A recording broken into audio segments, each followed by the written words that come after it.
Struggling with too much stuff and not enough space? This story follows a senior who changed her life by changing how she lived at home. Margaret's compact, clutter-free space is built on simple choices that make every inch work harder and feel calmer.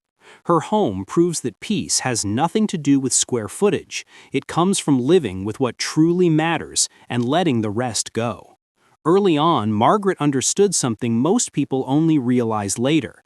Comfort isn't about having more. It's about removing what constantly drains your energy. She didn't shrink her life. She expanded her freedom. If you enjoy stories that inspire a lighter, easier life, go ahead and subscribe to Senior Decluttering Diaries. There's so much more to come. 1. Inside a senior's cleverly compact, clutter-free home. Margaret's home sits in a quiet neighborhood, modest from the outside. Nothing grand, nothing imposing, but the moment someone steps inside, they notice how open it feels. There's space to breathe. There's calm in every corner. Her friends still ask how her small home manages to feel bigger than their larger ones. She smiles because the answer isn't complicated. She decided to stop storing items for a life she no longer lives. Margaret raised 2 children here. She built a career as a librarian, surrounded by books and knowledge. And when retirement arrived, she realized she no longer needed the heavy furniture, the spare bedrooms full of forgotten boxes, or the sentimental piles that had grown over the years. Her motivation was simple. She wanted to live with ease. She wanted mornings without stress, evenings without visual noise, days without shuffling around clutter. Downsizing wasn't about leaving anything behind. It was about finally having space for the life she wanted next. Before continuing, share this video with friends and family who might benefit from small home inspiration or who are thinking about decluttering but don't know where to begin. 2. The art of downsizing. Why less is more. Margaret didn't approach downsizing as a weekend project. She approached it like a personal reset. She started with the questions most people only realize later. Does this help me live the life I want now? Would I buy it again today? Is it here because I truly love it, or because I feel guilty letting it go? These questions reshaped her relationship with her belongings. She released clothing that reflected a past version of herself. She donated kitchen items she hadn't touched in years. She sorted through sentimental things, one slow, steady afternoon at a time. This wasn't a purge, it was a recalibration. Margaret often says that her biggest shift came when she realized she didn't need to keep everything she once loved. She only needed to keep what still mattered. And to anyone watching who has been thinking about decluttering, comment below with the one area you'd love to simplify first. Sharing it out loud makes the first step feel easier. 3. Smart space solutions and hidden gems. Margaret's home is small, but it's intelligently arranged. Every room has purpose. Every inch works for her. 1. Kitchen ingenuity. Her kitchen is compact but efficient. She chose multi-purpose appliances instead of a long list of gadgets.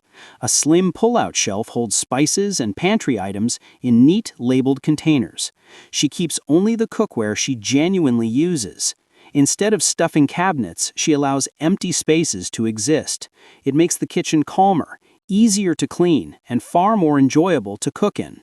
Her mindset: if it doesn't earn its place, it doesn't stay. 2. Living area marvels. The living area is warm and uncluttered. She uses transformable furniture, a small table that expands when guests come over, a chair with hidden storage, a slim console that holds her photo albums instead of bulky shelves. She chose decor with intention. Soft colors, lightweight textiles, a few pieces that carry meaning, not dozens competing for attention.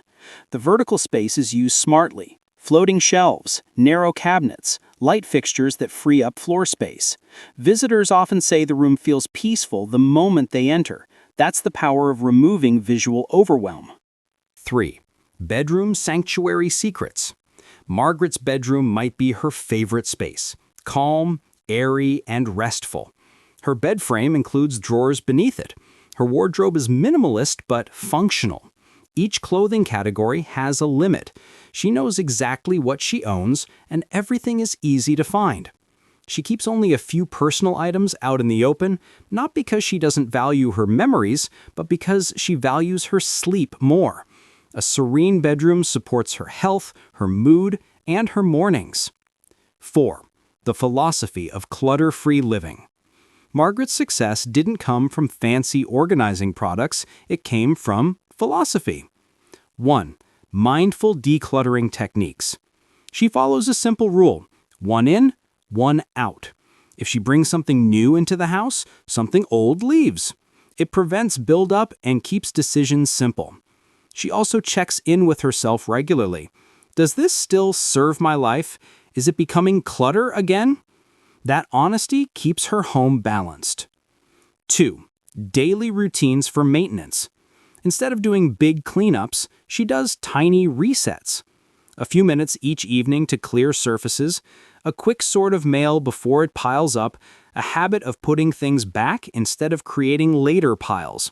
Small actions, big impact. Seniors often benefit from routines that don't overwhelm, and Margaret's habits prove how doable that is. 3. Emotional benefits of living light. She didn't expect the emotional gains to be so powerful. Less clutter brought her better sleep, more mental clarity, a calmer mind, less tension when walking through her home, and more time for herself. She no longer feels owned by her belongings, she feels supported by them. Share the video with friends and family who might need emotional encouragement on their own decluttering journey. 5. Beyond the walls, community and connection.